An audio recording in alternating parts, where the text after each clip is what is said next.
Segala sesuatu yang terlempar ke atas pasti akan kembali turun lagi karena gravitasi, termasuk peluru yang ditembakkan.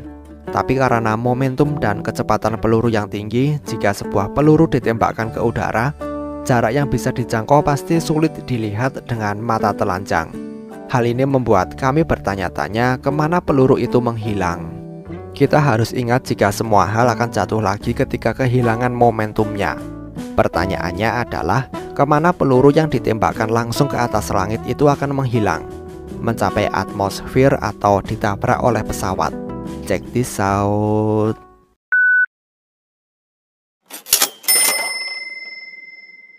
Salah satu pertanyaan yang selalu muncul adalah, apakah sebuah peluru bisa mengenai pesawat yang sedang melayang di udara? Pertanyaan ini sulit dijawab kecuali kita mengetahui ketinggian maksimum yang bisa dicapai peluru. Untuk ini kita bisa merujuk pada percobaan yang telah dilakukan.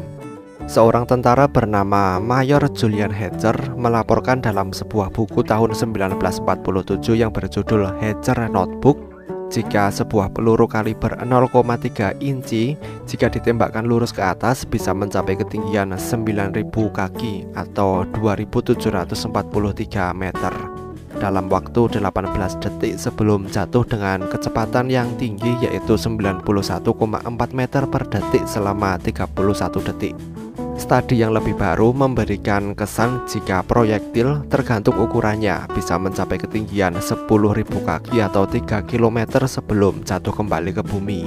Pesawat komersial biasanya terbang pada ketinggian 31.000 kaki sampai 38.000 kaki atau 9,5 sampai 11,5 km dari permukaan. Artinya sangat tidak mungkin peluru yang ditembakkan mengenai pesawat yang telah mencapai ketinggian optimalnya, kecuali pesawat itu baru saja lepas landas. Kami telah menjawab pertanyaan itu. Mari kita lihat apakah ada resiko peluru yang jatuh menyebabkan cedera atau yang lebih buruk lagi semisal kematian dari seseorang. Seperti yang telah kami sebutkan barusan, tembakan akan jatuh kembali ke bumi setelah kehilangan momentum karena kekurangan energi. Ini juga akan bervariasi berdasarkan kalibernya. Mayor Hatcher menyebutkan jika peluru kaliber 0,3 jatuh dengan kecepatan 91,4 meter per detik selama 31 detik. Meskipun terdengar cepat, kecepatan peluru yang jatuh sebenarnya lebih lambat dari tembakannya. Ini terjadi karena tarikan gravitasi yang menarik proyektil ke bawah jauh lebih lemah daripada energi yang digunakan pada proyektil untuk mendorongnya keluar. Melalui penelitian yang telah dilakukan, bisa diperkirakan jika rata-rata setiap peluru yang ditembakkan akan jatuh hanya 10% dari kecepatan maksimal setelah tembakan dilakukan. Banyak juga energi yang hilang, menyebabkan jumlah energi yang menggerakkan proyektil turun hanya sekitar 1% dari energi yang dihasilkan ketika peluru itu ditembakkan. Kita udah tahu jika peluru yang jatuh lebih lemah daripada peluru yang ditembakkan ke udara. Pertanyaan utama di sini adalah, apakah peluru yang jatuh bisa melukai kita? Tahukah kalian jika kasus orang terkena peluru yang jatuh entah dari mana sebenarnya itu sering terjadi? Masalahnya adalah tidak ada yang bisa memprediksi kemana peluru akan jatuh karena faktor angin dan tekanan udara. Salah satu kasus yang terjadi pada 1 Januari 2020 yang melibatkan seorang perawat berusia 61 tahun yang pada saat kejadian sedang merayakan tahun baru di kompleksnya dengan menyalakan petasan. Dia juga tidak tahu dari mana peluru itu berasal dan diyakini itu ditembakkan oleh orang yang tidak dikenal yang juga merayakan perayaan itu.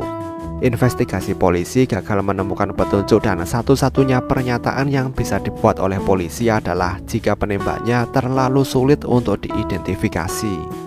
Dalam insiden yang sama yang melibatkan perayaan tahun baru, seseorang di Texas yang bernama Armando Martinez selamat setelah peluru nyasar mengenai kepalanya, mengakibatkan pecahan peluru bersarang di antara tengkorak dan otaknya.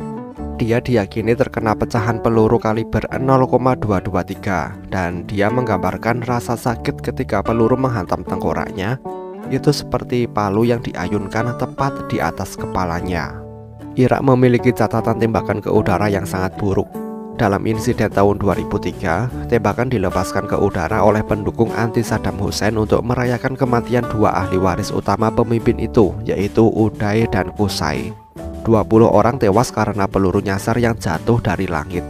Setelah kemenangan tim Irak sebagai juara Piala Asia tahun 2007, tembakan ke udara menyebabkan 4 orang tewas. Kejadian yang sama terjadi lagi pada tahun 2013 setelah kemenangan Irak atas Korea Selatan, membuat tim nasional mereka lolos ke semifinal.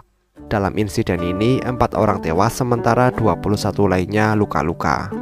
Salah satu korbannya adalah seorang remaja berusia 13 tahun bernama Muqtada yang terluka setelah peluru nyasar menembus bagian belakang tubuhnya. Akibat kejadian itu, keluarganya berharap tim Irak kalah pada pertandingan berikutnya. Akhirnya doa mereka terkabul. Irak kalah di semifinal dan kalah telak di perebutan tempat ketiga. Untuk keselamatan kalian, jika kalian tahu ada tembakan ke udara di dekat kalian, cari atap dan berlindung dalam 1 atau 2 menit setelah tembakan itu terjadi. Bagaimana menurut kalian? Sampaikan pendapat kalian di kolom komentar. Terima kasih telah menonton video ini dan sampai jumpa di next video.